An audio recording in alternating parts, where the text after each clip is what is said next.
आपल्या शाळांमध्ये मराठी असेल, हिंदी असेल, कन्नड असेल, गुजराती असेल, इंग्लिश मीडियम असेल, ज्या ज्या शाळांमध्ये ह्या आपल्या संस्कृती महाराष्ट्राच्या जपल्या जातात, संतांच्या भूमीमध्ये आपण राहतो आणि ज्या पद्धतीने हिंसा वाढते, अगदी लहान मुलांच्या शाळेतल्या मारामारीच्या जर घटना बघितल्या तर 10-12 वर्षाची मुलं सुद्धा एखाद्याचा जीव घ्यायला मागे पुढे पाहत नाहीये आणि हिंसेचं स्वरूप वाढत चालले.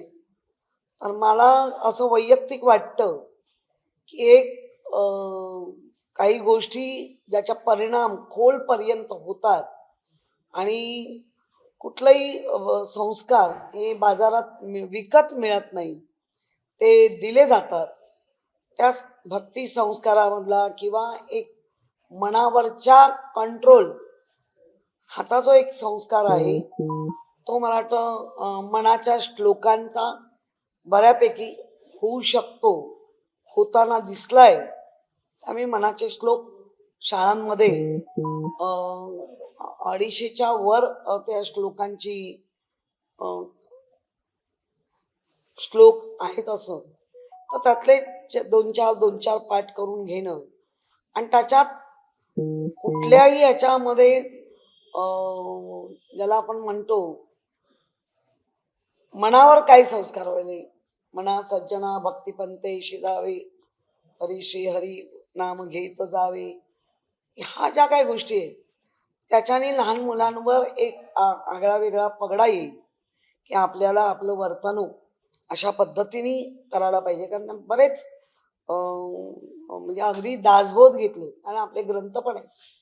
काही दासबोधांमधले पण एक दासबोधांमध्ये मूर्खाची लक्षणं, शाण्याची लक्षणं सांगितलेली आहेत. आपण असा विचार करतो की शाळेतली मुलं ही मातीचे म्हणजे त्यांची मनं घडवणं हे अधिक सोपं आहे. तर त्या मुलांवर चांगले संस्कार हवे, त्यातला हा एक मनाच्या श्लोकांचा भाग आहे. पालिकेच्या मुख्यालयात एक अश्लील वर्तन करत असल्याचा एक व्हिडिओ व्हायरल आहे. काही दिवसांपूर्वी महापौर तर मरीन ड्राईव्हवर जाऊन प्रेमी युगलांना बाहेर काढले, मात्र त्यांच्याच नाकाच्या खाली अशा नाही, मला वाटतं महापौरांची कृती ही जरा वेगळी होती. त्यांनी काय प्रेमी युगलं बिगलं नाही. मोठ्या लाटा येत आहेत तर फक्त सांगण्याची पद्धत जरा चुकली असेल त्यांची, म्हणजे जरा हात जोडून वगैरे, कारण मुलं आहेत ती, चुकली पण असेल. पण त्यांचा उद्देश चांगला होता की बाबा एवढ्या मोठ्या लाटा येत आहेत आणि त्या लाटांमध्ये तुम्ही इथे बसलात तर तुमच्या जीवाला काहीतरी होऊ शकतं, म्हणून दम दिला आणि तो पण त्यांनी सांगितलं की मी महापौर आहे, त्यामुळे ठीक आहे. परंतु ज्या वास्तूत दोन गोष्टीमध्ये म्हणेन, आधी म्हणजे जो कोणी हे चाळे केले त्याचं ट्रेस पासिंग नीट करा आणि पहिली त्याच्यावर केस घ्या की नागरिकात आपल्याला जर आम्हाला हक्क कळतात, अधिकार कळतात, तर कर्तव्य कळली पाहिजे. जर नागरिकाची भावना या अशा शासकीय इमारतीत अशा घाणेरड्या पद्धतीने ते रिॲक्ट होत असतील, हे काय पर्यटन स्थळ नाहीये ना की तुमच्या भावना कशाही हे. तर पहिली गोष्ट म्हणजे त्या आधी नागरिकाला ट्रेस करून शोधून काढणं आणि अशा इमारतींमध्ये हे असे चाळे बरे नव्हे म्हणून जे काही कायदे आहेत त्याच्यावरती त्याला पक्क कारवाई करणं. आणि आमचे सिक्युरिटी प्रत्येक गेटवर अगदी 5-6 असणंही गरजेचं आहे. त्यातल्या 2-4 लोकांनी तासाला किंवा फेऱ्या मारल्या पाहिजे असं मत आहे.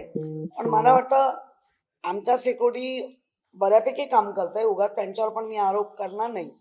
पण ज्या नागरिकांनी हा कायदा फालतूगिरी करून मोडलाय आणि हे ठिकाण पर्यटन स्थळ नाही आणि तुमच्या इथे भावना जर खराब होत असतील तर नक्की तुम्ही काय नागरिक आहात याचा दणका दिला पाहिजे. कारण इतक्या घाणेरड्या पद्धतीने उचलणं, नंतर तिला फेकून देणं, उद्या काय मोडली असती, तुटली असती ती मुलगी, तर पुन्हा सगळं आपल्यावर आलं असतं. त्यामुळे नागरिकांनी नागरिकांचं कुठे वावरतोय याचं भान असलं पाहिजे. कोपर रुग्णालयात जे सफाई कर्मचाऱ्यांशी नागरिकांनी वाद घातला आणि सुरक्षा रक्षकाची जे कक्ष आहे त्याची तोडफोड केली आहे.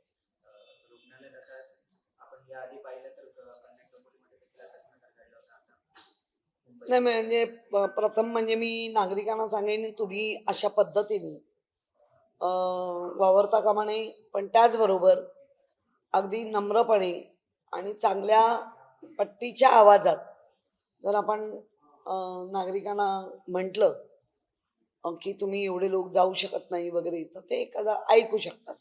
आता मला एक टेन्शन तेच आलंय हे बातमी बघून. काल का परवाच महापौरांनी एक रुग्ण एक नातेवाईक हा जो काही फतवा काढलाय, त्या फतव्यामध्ये आता किती कोण कसे जायबंदी होतील ह्याची काळजी वाटते. कारण कारण मुळामध्ये महानगरपालिकेमध्ये एका रुग्णाला ॲडमिट केलं, एकाच वेळेला काही सांगत नाही. म्हणजे औषधं एका वेळेला लिहून देणं किंवा टायमिंग ठेवणं. चला आम्ही तुम्हाला सकाळी 10 ते 2 मध्ये ह्या वेळेत तुम्हाला ब्लड आणायचं आहे, ह्या वेळेत तुम्हाला औषधं आणायची नसलेली, किंवा ह्या वेळेत तुम्हाला MRI ला नेणार आहे, या वेळेत तुम्हाला, तसं होताना दिसत नाही. त्यामुळे 4-4, 5-5 रुग्णाचे लोक तिथे राहतात आणि खरं आहे ती गर्दी होते. पण त्या गर्दीला पहिला प्रशासनाने सुधारलं पाहिजे की नागरिकांना निव्वळ दमबाटी करून नागरिकांनाच हे करत असतील तर मला वाटतं ते रॉंग होईल. त्यामुळे आपण म्हटलेल्या प्रश्नाचं या सगळ्यांमध्ये अशी, कारण कल्याणचं ती मुजोरी होती. कल्याणची प्रश्न विचारण्याची पद्धत ही मुजोरगिरी होती. माझं कोण काय वाकडं करेल, दादागिरी म्हणजे गुंडगिरी. दादागिरी गुंडगिरी, ही गुंडगिरी, पटापट मारणं, फटकवणं, इतक्या अस्सलिखित घालण्या, त्या महिलेला शिव्या घालणं, ही गुंडगिरी.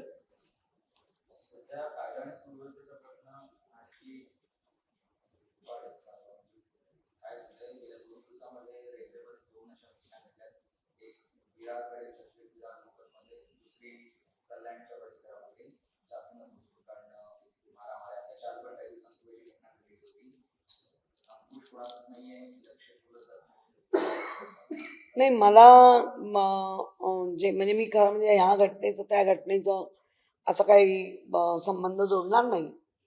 पण या महाराष्ट्रात बाहेरून येणारी लोक आणि महाराष्ट्रात असलेली लोक यांचा कुठेही ताळमेळ बसताना दिसत नाहीये. या महाराष्ट्रामध्ये तरुण मुलं, त्यांच्या हाताला काम नाहीये. त्यामुळे मोकळ्या म्हणतात ना, रिकामा डोकं सैतानाचं घर, असं हल्ली तरुण पिढीचं वाढत चाललेलं प्रमाण.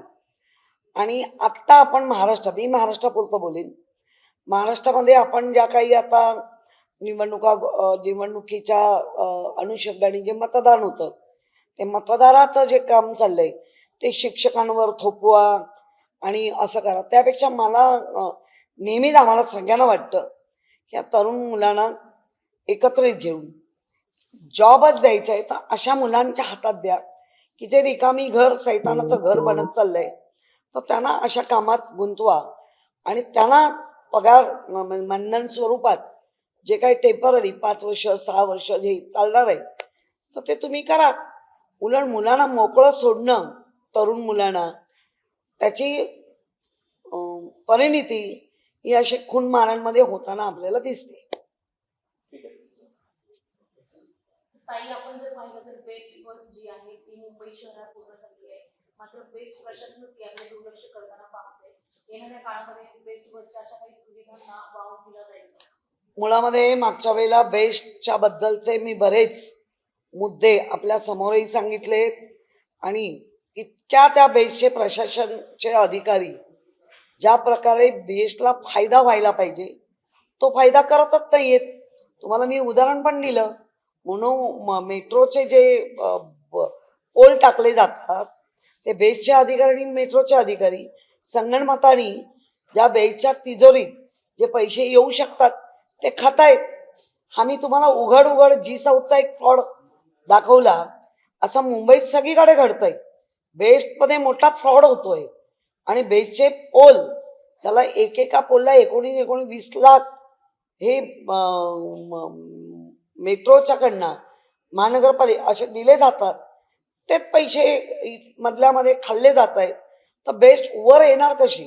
महानगरपालिका हजारो करोड रुपये कन्सन सिस्टर म्हणून बेस्टला देते, पण बेस्टच्या अधिकारीच अशा खाबुगिरी करत असतील आणि भ्रष्टाचारी होत असतील आणि त्यांच्यावर आत्ता पण GM वेगवेगळे येतात, स्वतःच्या प्रयोगशाळा करून जातात.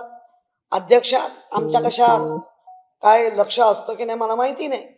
त्यामुळे बेस्टमध्ये मोठा भ्रष्टाचार होतोय. ह्या गेल्या 4 वर्षात तर प्रचंड झाला.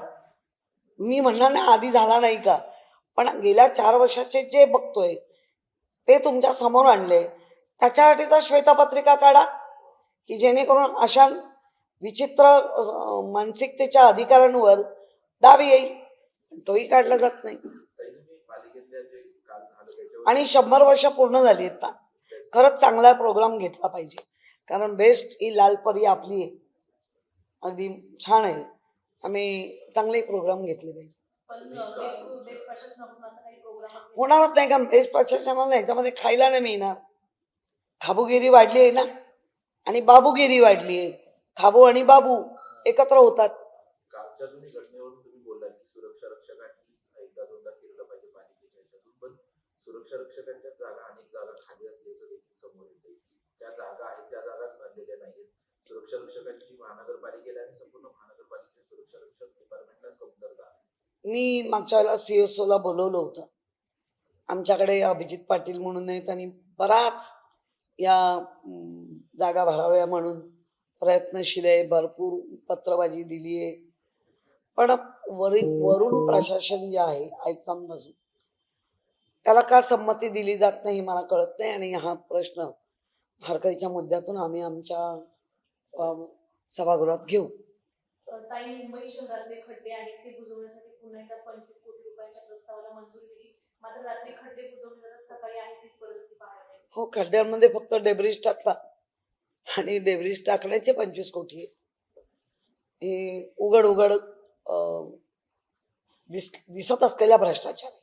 आताही सचिन अहिरांनी आत्ताच पक्ष प्रवेश केलाय शिंदेच्या शिवसेनेमध्ये. त्यांना बंगला मिळत नाही, फ्लॅट मिळालाय, त्याच्यामुळे कुठेतरी त्यांची नाराजी असं बोललं जाते. तुमची काय प्रतिक्रिया? जो मुक्तागिरी बंगला, जो पुरंदर बंगला होता तो नीलमताई तिथे राहत होत्या, तो उपाध्यक्षांना देण्यात येतोय. आणि जो रायगड बंगला आहे तिथं भाजपचे प्रदेशाध्यक्ष राहत आहेत, त्याच्यामुळे त्यांना फ्लॅट देण्यात आलाय. त्याच्यामुळे त्यांची नाराजी असं त्यांचं बोललं जातं. तो त्यांचा वैयक्तिक प्रश्न आहे. जे हे सगळं वैभव ऐश्वर सगळ्यांना हवं असतं, ते मिळण्यासाठी कुर्बानी पण देतात. तो त्यांचा वैयक्तिक प्रश्न आहे.